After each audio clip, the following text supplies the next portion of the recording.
नमस्कार दोस्तों, स्वागत है आपका फ्यूजन केमिस्ट्री। और आज हम फिर से आपको लेके आए हैं ऑब्जेक्टिव क्वेश्चन वही 35। ठीक है, तो आराम से सभी क्वेश्चन को देखते हुए हम लोग आगे बढ़ेंगे। और सारे एग्जाम की दृष्टि से वीवीआई क्वेश्चन है। कुछ क्वेश्चन ऐसे हैं जो एग्जाम में पूछे गए हैं और कुछ क्वेश्चन नए नए क्वेश्चन है। सब क्वेश्चन आपको हर तरह के इसमें क्वेश्चन देखने को मिल जाएगा जो आने वाला समय के लिए इम्पोर्टेंट है और अभी जो एग्जाम है उसके लिए भी बहुत ज्यादा इंपॉर्टेंट क्वेश्चन है। तो चलिए शुरुआत करते हैं। निम्न में से किसका ऑक्सीडेशन नंबर +7 होता है? अगर आपसे ये पूछा जाए तो आप क्या बोलेंगे? मैग्नीज, ठीक है, या क्रोमेनियम या आयरन या कॉपर। तो आपको क्या टिक मारना है? मैग्नीज में। किस में टिक मारना है? Manganese, option number. तो फ्लोटेशन मतलब क्या होता है? आपका फेन उत्प्लवन विधि। हिंदी में अगर लिखा जाए तो फेन उत्प्लवन विधि। तो फेन उत्प्लवन विधि, तो फेन उत्प्लवन विधि का यूज कहाँ किया जाता है? तो सल्फाइड एक्स में। किसमें करेंगे? सल्फाइड एक्स में। ठीक है, कोणीय बेंड आकार वाले अणु का उदाहरण है। तो कोणीय बेंड आकार वाले अणु का उदाहरण कौन हो सकता है आपका? तो बी, H2O, यानी कि जल। ठीक है ना। चलिए आगे बढ़ते हैं। निम्न में से कौन नॉन इलेक्ट्रोलाइट है? तो नॉन इलेक्ट्रोलाइट कौन है हुआ? तो ग्लूकोज। कौन है? ग्लूकोज। नॉन इलेक्ट्रोलाइट है ग्लूकोज। आगे बढ़ते हैं। हाइड्रोजन में सबसे अधिक अभिक्रियाशील कौन है? हाइड्रोकार्बन में सबसे अधिक क्रियाशील कौन है? तो हाइड्रोकार्बन में सबसे अधिक अभिक्रियाशील आपको पूछा जाए तो एल्काइन होता है और सबसे कम पूछा जाए तो एल्केन होता है। ठीक है, पीएच 7 घोल कैसा होता है? तो पीएच जिसका 7 के बराबर है तो वो क्या कहलाता है? तो उदासीन। क्या कहलाता है? उदासीन। अगर 7 से अधिक होता है तो वो कहलाता है क्षारीय और 7 के बराबर 7 से कम होता है तो वो होता है अम्ल। यानी कि 7 से कम है तो वो है आपका अम्ल। क्या है? अम्ल। 7 से अधिक है तो वो क्या है आपका? क्षारीय। क्या है? क्षारीय। अगर आपका पीएच मान पूछे कि 7 के बराबर है तो 7 के बराबर किसका है? उदासीन का। किसका है? उदासीन का। साथ में अगर लवण का पीएच मान आपसे पूछा जाए कि लवण का पीएच मान क्या होता है तो वो भी होता है 7 के बराबर। वो भी क्या होता है? 7 के बराबर। अर्थात हम कहें कि NaCl के विलयन का पीएच मान क्या होगा? तो NaCl है क्या? तो NaCl बराबर 7 के बराबर। तो कोई दिक्कत हुआ? मेरे ख्याल से कोई दिक्कत नहीं होनी चाहिए। आगे बढ़ते हैं। कॉलीगेटिव गुण किन पर निर्भर करता है? तो ये पीछे वाले वीडियो में भी इसका क्वेश्चन का आंसर था। विलय के, ठीक है। नाइट्रोजन में किस प्रकार का बंध होता है? तो नाइट्रोजन में कैसा बंध होता है? त्रिबंध। कैसा बंध होता है? त्रिबंध। नाइट्रोजन में होता है त्रिबंध, ऐसे। ठीक है, तो त्रिबंध। अब देखिए 3 बंध है तो 3 बंध होता है तो उसमें होता है 2 पाई और 1 सिग्मा। 2 पाई और 1 सिग्मा। ठीक है, अगर 2 बंध होता है तो 1 पाई और 1 सिग्मा। ठीक है, अगर सिंगल बॉन्ड से अगर कोई जुड़ा हुआ है तो वो होता है सिग्मा बॉन्ड। क्या होता है? जैसे कि अगर हम आपको बोले कि मेथेन में कितने सिग्मा बॉन्ड की संख्या होती है? तो मेथेन का देखिए 4 ग्रुप हाइड्रोजन के साथ जुड़ा होता है। यहाँ पर हाइड्रोजन, यहाँ हाइड्रोजन, यहाँ हाइड्रोजन, यहाँ हाइड्रोजन। और इसमें अगर हम कहें कि इसमें सिग्मा बॉन्ड की संख्या क्या होती है? तो ये भी सिग्मा है, ये भी सिग्मा है, ये भी सिग्मा है, ये भी सिग्मा। तो सिग्मा बॉन्ड की संख्या कितना होती है? 4। कितना होती है? 4। अगर हम आपसे बोले कि नाइट्रोजन गैस में किस प्रकार का बंध होता है? तो त्रिबंध। और नाइट्रोजन गैस में कितने पाई बंधन की संख्या होती है? तो हम आपको बता दिए कि अगर ट्रिपल बॉन्ड रहे तो 2 पाई 1 सिग्मा, और डबल बॉन्ड रहे तो 1 पाई और 1 सिग्मा, और सिंगल बॉन्ड रहे तो पाई। ठीक है, करते हुए चलेंगे हम लोग आगे। ठीक है, 9 नंबर। कोलाइड आयन का रंग कैसा होता है? कोलाइड आयन का रंग कैसा होता है? तो ये होता है रंगहीन। कैसा होता है? रंगहीन। कोलाइड आयन का कोई रंग नहीं होता है, ठीक है। लेगनार्ड जोन्स पोटेशियम का संबंध किससे है? लेगनार्ड जॉन पोटेशियम का संबंध किससे है? तो अणुओं के आकर्षण विकर्षण से। किससे है? अणुओं के आकर्षण विकर्षण से, ठीक है। आरएनए का शकरा कौन सा है? आरएनए का शकरा कौन है? तो आरएनए में कौन सा शकरा होता है? तो राइबोज। क्या होता है? राइबोज। अगर आपसे पूछा जाता कि डीएनए में कौन सा शकरा पाया जाता है, डीएनए में कौन सा शकरा पाया जाता है, तो आप क्या बोलते हैं? Deoxy ribo. क्या बोलते हैं? Deoxy ribo. मगर आपसे पूछा जाए कि सबसे मीठा शकरा कौन है, तो सबसे मीठा शकरा है आपका फ्रुक्टोज। कौन है? फ्रुक्टोज। ये सबसे मीठा शकरा है, सबसे मीठा शर्करा। तो सबसे मीठा शकरा कौन है? फ्रुक्टोज, ठीक है। अब आगे बढ़ते हैं। इलेक्ट्रॉन गति में केसीएल किस रूप में प्रयोग किया जाता है? तो इलेक्ट्रॉन गति में केसीएल किस रूप में प्रयोग किया जाता है? तो वो किया जाता है साल्ट ब्रिज के रूप में। किस रूप में किया जाता है? साल्ट ब्रिज के रूप में, ठीक है। आगे बढ़ते हैं हम लोग, ठीक है।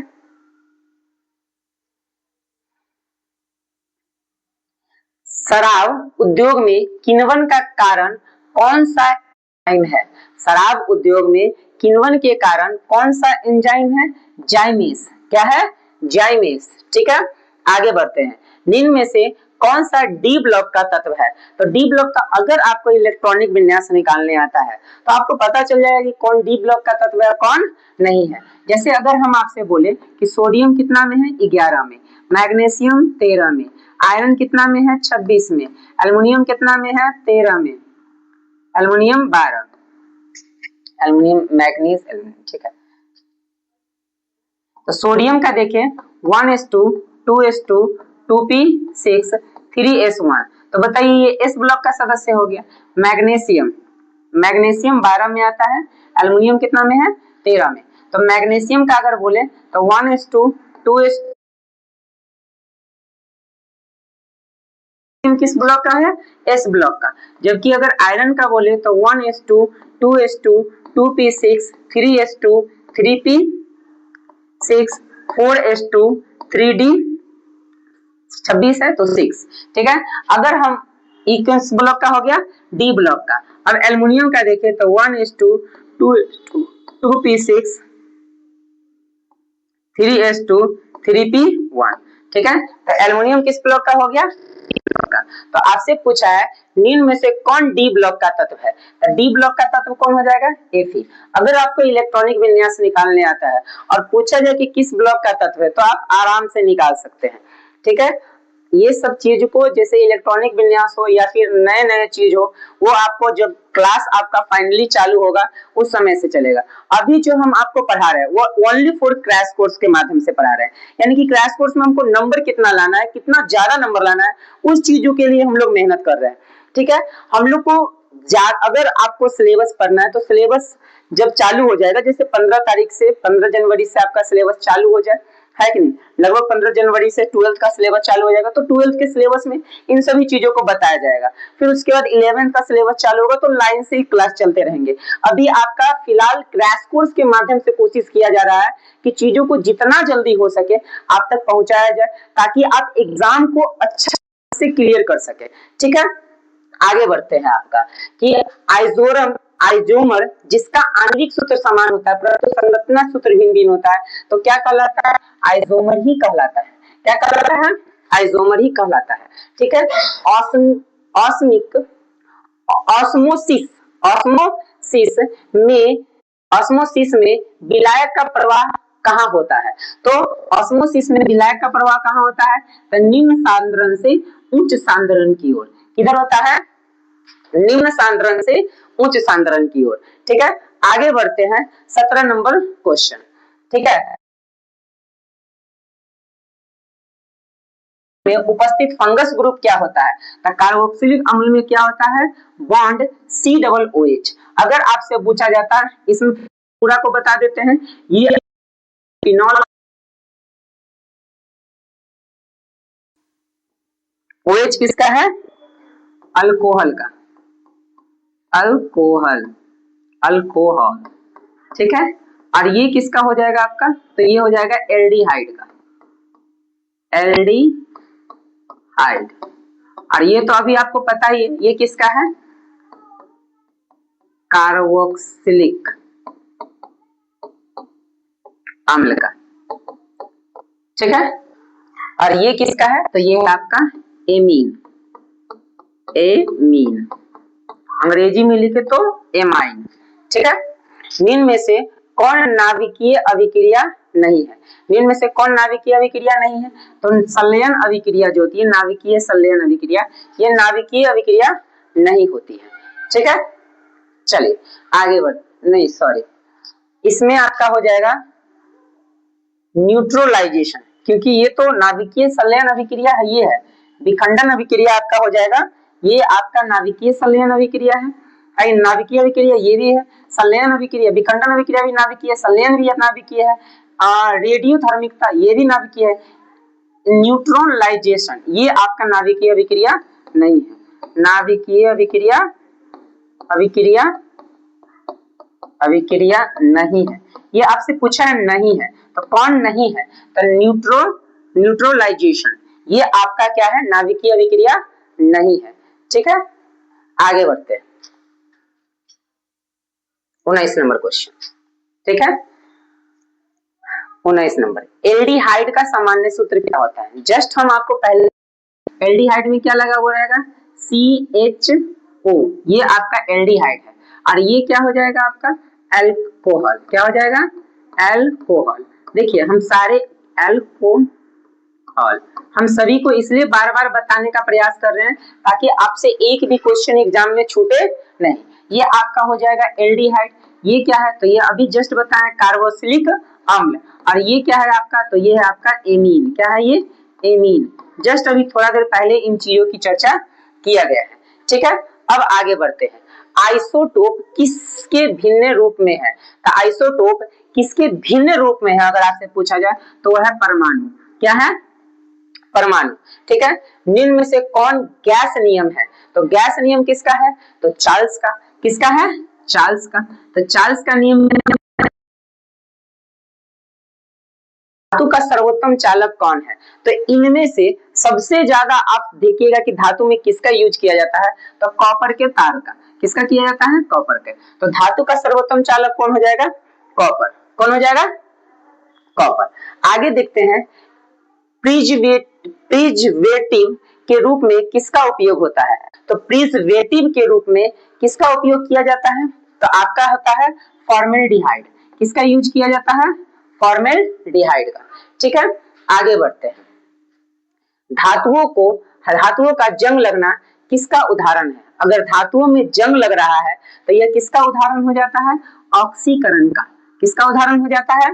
ऑक्सीकरण का, ठीक है। कोलाइडी कणों को चार्ज कौन देता है? मतलब कोलाइडी कणों का चार्ज कौन देता है? अगर आपसे ये पूछा जाए तो आंसर क्या होगा आपका?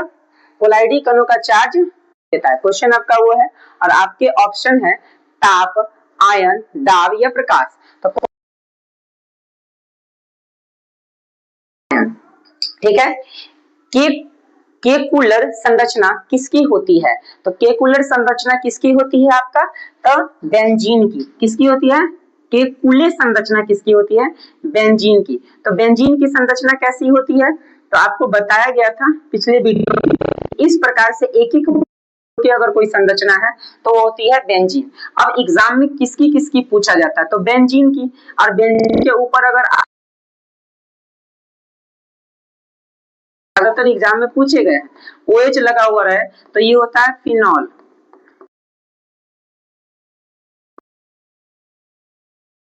इसी के ऊपर आपका लग गया CH3, तो क्या हो जाता है? ये CH3 है तो ये हो जाता है आपका टोलुइन, टोलुइन, ठीक है। ये ऑलरेडी बताया गया था टोलुइन। उसके बाद अगर इसी बेंजीन के ऊपर आपका लग जाता है OH हो गया, अब लग जाता है आपका, ठीक है। अगर इसी बेंजीन के ऊपर अगर आपका लग जाता है NH2 तो ये क्या हो जाता है? एनिलीन, क्या हो जाता है? एनिलीन। और ये सब क्वेश्चन एग्जाम में ऑलरेडी पूछे गए हैं। आगे देखते हैं, निम्न में से कौन सा एक ऊष्माक्षेपी अभिक्रिया है? तो ऊष्माक्षेपी अभिक्रिया क्या हो जाएगा आपका? जिसमें ऊष्माक्षेपी अभिक्रिया किसको कहते हैं? वैसी अभिक्रिया जिसमें से ऊष्मा निकलती है, ठीक है। तो अगर वैसी अभिक्रिया जिसमें से ऊष्मा निकलती है उसे क्या कहते हैं? ऊष्माक्षेपी। तो ऊष्माक्षेपी अभिक्रिया में ऊष्मा निकलना चाहिए, तो निकलता किसमें है? तो दहन में। किसमें निकलता है? दहन में। तो दहन हो जाएगा ऊष्माक्षेपी, ऑटोमेटिक है, ठीक है। पोलर अणु कौन सा है? तो पोलर अणु आपका कौन सा है? तो ये है आपका अमोनिया। क्या है आपका? अमोनिया। पोलर अणु कौन सा है वो आपका? तो अमोनिया है। आगे बढ़ते हैं, आगे बढ़ते हैं। कैटायन क्या है?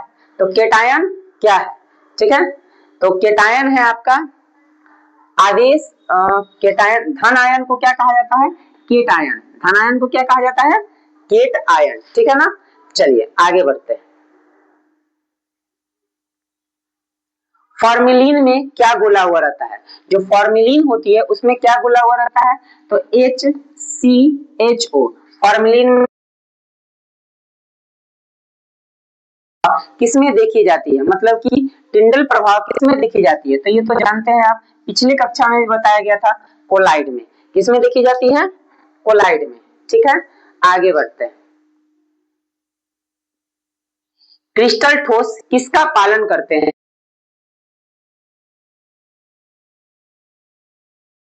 समदिशीय, ट्रॉपी, तापीय विस्तार, विद्युतीय चालक। तो किसका है ये आपका? है कि नहीं? तो क्रिस्टल ठोस किसका पालन करते हैं? समदिशीय, अनस्ट्रॉपी, एनेस्ट्रॉपी, तापीय विस्तार या विद्युतीय चालक। तो आंसर क्या हो जाएगा आपका? बी। क्या हो जाएगा? बी, यानी कि अनेस्ट्रॉपी, ठीक है। सबसे हल्की धातु कौन सी होती है? तो देखिए, सबसे हल्की धातु आपका कौन हो जाएगा? कि कितना नंबर पर है पहले वो चेक कर लीजिए, है नहीं। सोडियम कितना में है? 11 में। लिथियम में आपका 3 में। मैग्नीशियम कितना में है? 12 में। मैग्नीशियम एल्युमिनियम, ठीक है। और सोडियम कितना में है? 19 में। तो हम कहें सबसे हल्की, तो ये देखने में ही लग रहा है कि 3 में आता है, तो इसका द्रव्यमान ऑलरेडी कम ही होगा। तो कौन हो जाएगा आपका सबसे हल्की धातु? लिथियम। कौन हो जाएगा? लिथियम, ठीक है। लैंथेनाइड किस वर्ग का है? तो लैंथेनाइड, पहले ये देखिए कि इस ब्लॉक में कौन कौन आ जाता है? तो इस ब्लॉक में आ जाता है क्षार धातु। क्षार धातु या क्षारीय मृदा धातु। क्षार धातु कह सकते हैं या क्षारीय मृदा धातु। मृदा धातु, ठीक है। तो इस ब्लॉक में आपका क्षार धातु और क्षारीय मृदा धातु आ जाता है। इसमें क्या आता है आपका? तो इसमें होता है धातु, अधातु, अधातु और उपधातु। उपधातु, ठीक है। और डी ब्लॉक में क्या आते हैं? सिर्फ धातु। और एफ ब्लॉक में क्या आ जाते हैं आपका? तो संक्रमण धातु। संक्रमण धातु। अब संक्रमण धातु में कौन आ जाता है आपका? तो एफ ब्लॉक के तत्व कौन आ जाते हैं? एफ ब्लॉक के, जिसमें आ जाता है लैंथेनाइड और एक्टिनाइड। तो आपसे पूछा गया है लैंथेनाइड किस ब्लॉक का है? तो किस ब्लॉक का होगा? एफ ब्लॉक का, ठीक है। एसीटोन का फंक्शन, एसीटोन का फंक्शनल ग्रुप क्या है? तो एसीटोन है, नाम ही से आपको पता चल जाएगा कि अल्कोहल, भाई दिखाई तो नहीं देता है, एल्डिहाइड भी नहीं, कीटोन, एसीटोन, कीटोन, मतलब नाम मिलता जुलता है। तो एसीटोन का फंक्शनल ग्रुप क्या हो गया? कीटोन, ठीक है। तो ये रहे आपके ऑब्जेक्टिव 35 क्वेश्चन, ठीक है, जो एग्जाम की दृष्टि से भी आई है। इससे पहले भी मैं आपको 35 क्वेश्चन दे चुका हूं, कुछ सब्जेक्टिव क्वेश्चन दे चुका हूं, और लगातार मैं वीडियो बनाकर आपको सब्जेक्टिव क्वेश्चन का पूरा क्रैश कोर्स में जितने भी सब्जेक्टिव क्वेश्चन है उसे खत्म करने का प्रयास करूंगा। जितने ऑब्जेक्टिव क्वेश्चन है जो एग्जाम की दृष्टि से पूछे जाते हैं उन्हें भी बताने का प्रयास करूंगा। सभी चीजों को लाइन बाय लाइन करके हम लोग क्रैश कोर्स को खत्म करेंगे और बेस्ट नंबर लाने का प्रयास करेंगे। तब तक के लिए नमस्कार, bye bye, tata, see you. देखते रहिए फ्यूजन केमिस्ट्री।